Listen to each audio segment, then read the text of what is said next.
Saturday morning in a 1970s black household, and the whole house already smelled like pine sol before the sun was all the way up. If you lived through the 1970s and 1980s under that roof, you did not need anybody to explain what was happening. You already knew.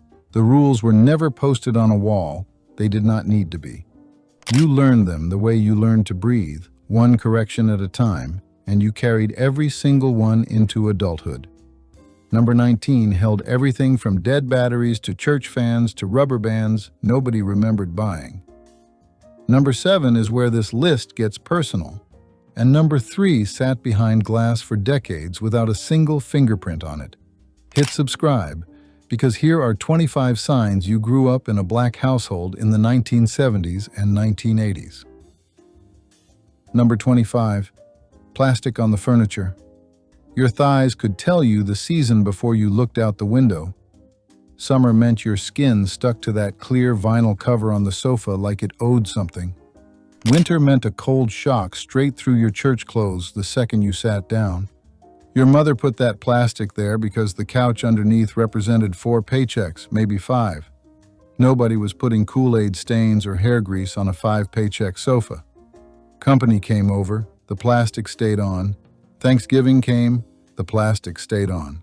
She was not being difficult. She was protecting an investment with the only insurance she could afford, which was a sheet of vinyl and a sharp look at anyone who complained about it. Every stick, every squeak, every peeled thigh paid off. Number 24. Sunday dinner was not optional. Church let out, and within the hour that kitchen was producing sound and smell that carried through the screen door into the yard. Fried chicken, collard greens, macaroni and cheese, cornbread. Your grandmother did not measure a single thing. Her hand was the measuring cup, and her eye was the timer. You sat down at that table in your church clothes, and you did not get up until you were told. You did not reach across anybody. You did not start eating before grace was said.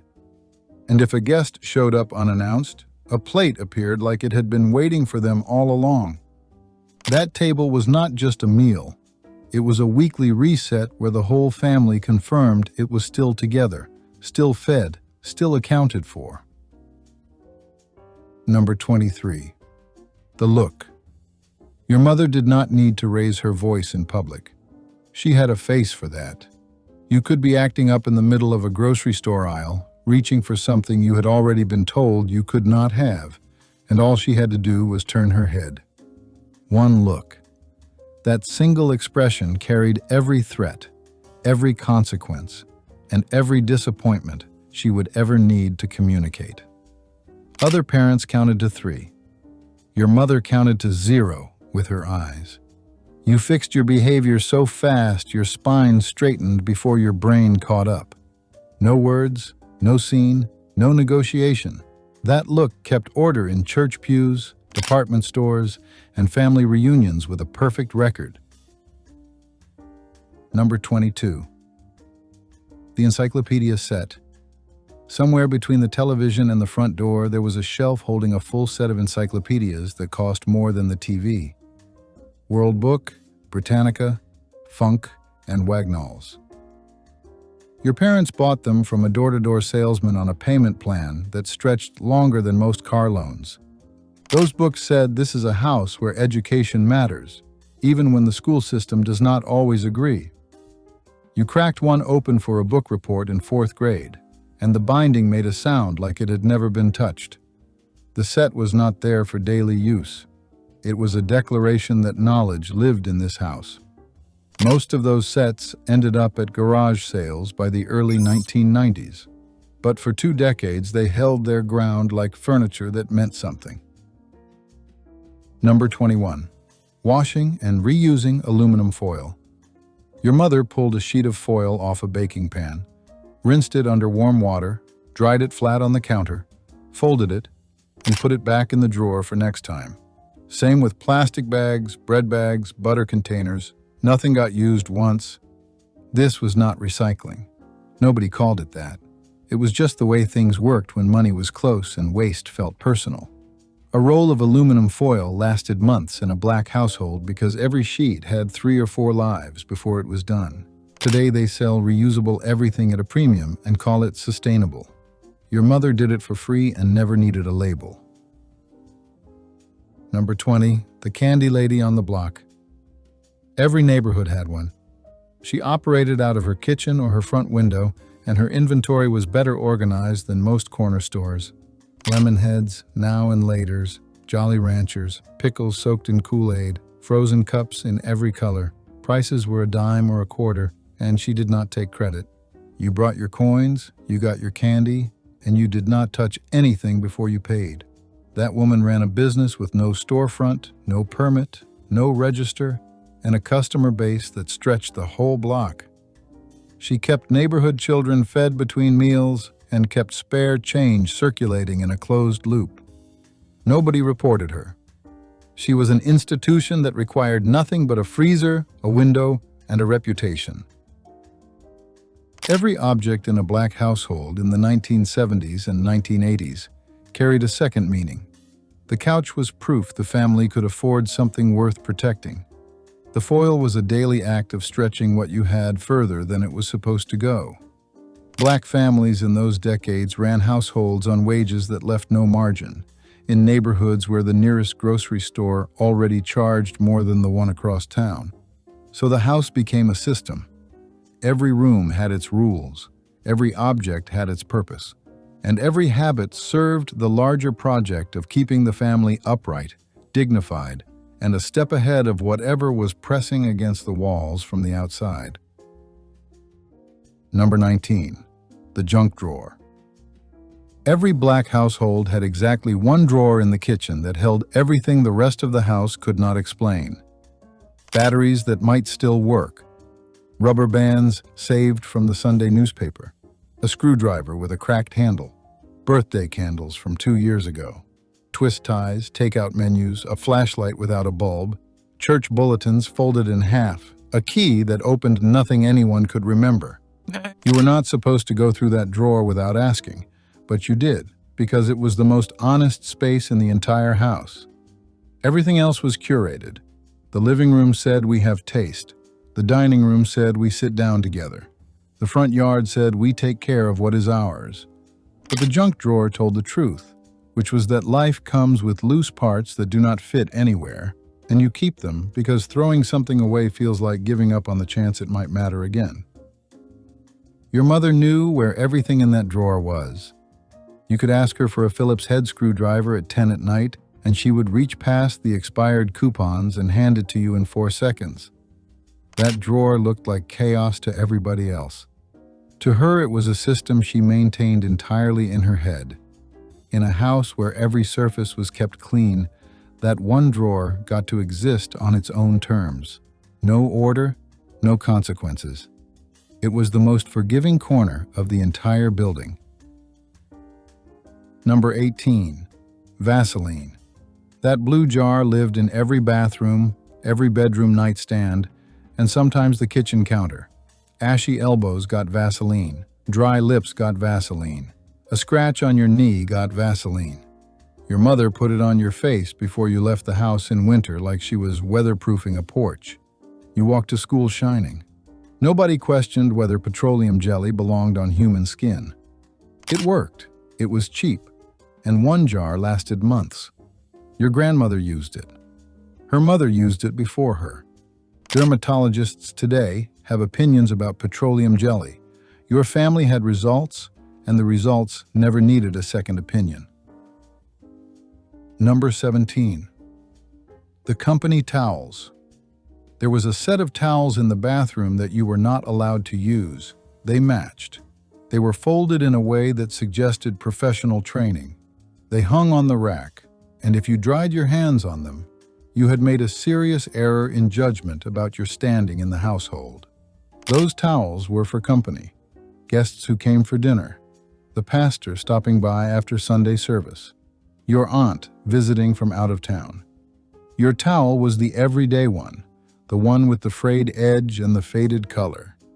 You used that towel and you left the good ones alone. It was never about cleanliness. It was about presentation. The house had a public face, and those towels were part of the uniform. Number 16. Saturday morning cleaning. The music came on before the mop hit the floor. Marvin Gaye, the Isley Brothers, Aretha Franklin, Teddy Pendergrass. Your mother turned the volume up, and the whole house became a work site. You had assignments: bathroom, kitchen floor, baseboards, windows. There was no sleeping in. There was no cartoon break. The pine sol was open, and you were going to earn your afternoon. Every room got attention. By noon, the floors were wet, the furniture had vacuum lines, and the whole house smelled like lemon cleaner. You collapsed on the couch exhausted, and the place felt like it had taken a long, deep breath. Number 15. The switch. If your mother told you to go outside and pick your own switch off the tree, you already understood the arithmetic. Too thin, and it stung worse. Too thick, and she sent you back for another one. The extension cord was the indoor alternative, and it required no trip to the yard. Discipline in a black household in the 1970s was physical, direct, and delivered without negotiation. Nobody called it anything other than a whipping. A look meant you were approaching the line. A raised voice meant you had crossed it. A switch meant the discussion was closed. Those parents loved hard, protected constantly, and disciplined in a way that a later generation would examine, question, and in many cases choose differently. Both truths stand. The love was never in question, and neither was the sting.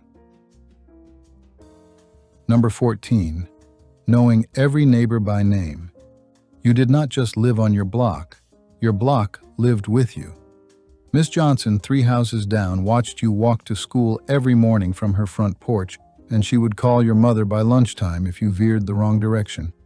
Mr. Coleman on the corner could tell you to sit down and behave, and you listened because his authority was recognized without a single conversation between them.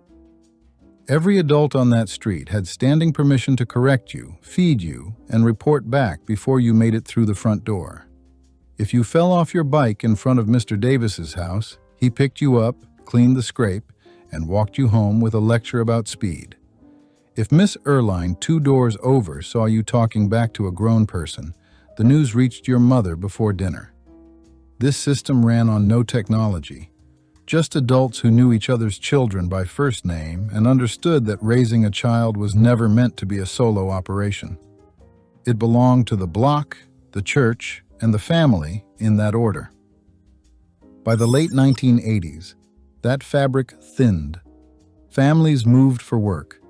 New faces replaced old ones, and the assumptions about shared authority did not transfer to strangers. But if you grew up before that shift, you know what it felt like to be watched over by people who owed you nothing and gave you everything. The neighborhood was an extension of the household, and the household was an extension of the family's values. The strictness, the rules, the plastic on the furniture, the neighbors who corrected you without asking. From the outside, it looks rigid. From the inside, it was architecture. If the world outside that front door was going to be harder, then the world inside was going to be tighter, cleaner, more disciplined, and run with more order than anything on the outside could match. That was the logic, and for decades, it held together. Number 13. Cool Whip containers in the freezer. You opened that freezer looking for ice cream and found a Cool Whip bowl. You popped the lid expecting whipped topping and discovered frozen collard green liquid, leftover chili, or neck bones saved from Sunday. Nothing in that freezer was what the label claimed. Butter tubs held rice. Margarine containers held gravy. The entire frozen section of the kitchen ran on a classification system only your mother understood, and she expected you to learn it by experience, not by asking. You reached for the wrong container once, tasted frozen pot liquor when you wanted something sweet, and you never made that mistake a second time. The freezer was an honest place. You just had to earn the ability to read it. Number 12. Hand-me-downs.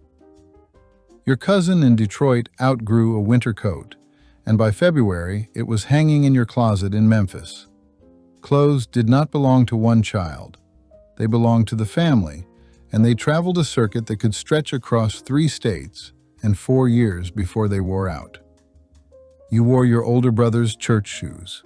Your younger sister wore your school dresses. Nobody framed it as thrift or sustainability. It was how you kept multiple children dressed on 2 incomes that added up to about 1.5. A good coat did not need to be new. It needed to be warm. Number 11. Kool-Aid with enough sugar to stand a spoon in. Your mother mixed it in a plastic pitcher with a wooden spoon, and the ratio was never what the packet recommended.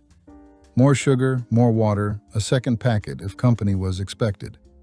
That pitcher lived in the refrigerator door, and it was the first thing you reached for after playing outside in the heat. Cherry, grape, tropical punch, orange. The flavor rotated, but the sweetness never dropped. Nobody counted grams. Your mother poured until it looked right, tasted it once off the spoon, and called it done. Every child on the block knew which house mixed the best batch. Kool-Aid was not just a drink, it was a household signature. Number 10. The phone on the wall with the cord that reached every room. Before cordless phones changed the game, the telephone was bolted to the kitchen wall and came with a coiled cord your older sister had already stretched to 3 times its original length. She pulled that cord around the corner, down the hallway, and into the bathroom with the door shut. Your mother heard anyway. That phone was shared by the whole household and owned by the person who paid the bill, which meant it was never really yours. There was a time limit, and your mother enforced it without a timer. She just knew. If you were on too long, she picked up the extension and breathed into it until you understood. Number 9. Sitting on the porch in the evening. After dinner, the porch became the living room. Your grandmother settled in her chair, your mother leaned against the railing, and the children claimed the steps while the streetlights warmed up overhead. Nobody held a phone. Nobody watched a screen. You could hear Miss Turner's screen door close. You could smell someone grilling late. A car rolled by slow enough for your grandmother to identify it by engine sound alone. The porch was where the day ended and where the neighborhood revealed itself without trying. It cost nothing, required nothing, and produced more connection in an hour than most things that carry a price tag today. Number 8. The Bible on the coffee table. It was always there. Thick, leather-bound, sometimes with a zipper, often with gold-edged pages that stuck together in the humidity. The family Bible sat in the center of the living room, and inside the front cover was a handwritten record of births, deaths, and marriages, reaching back further than most family members could trace from memory. Nobody opened it every day, but nobody moved it either. Your grandmother quoted from it without turning a single page, because she had committed the verses she needed decades earlier. That book was not decoration. It was the constitution of the household, and whether you grew up to keep the faith or walk a different path, you knew exactly where it sat and what it meant to the woman who placed it there. Number 7. Getting sent down south for the summer.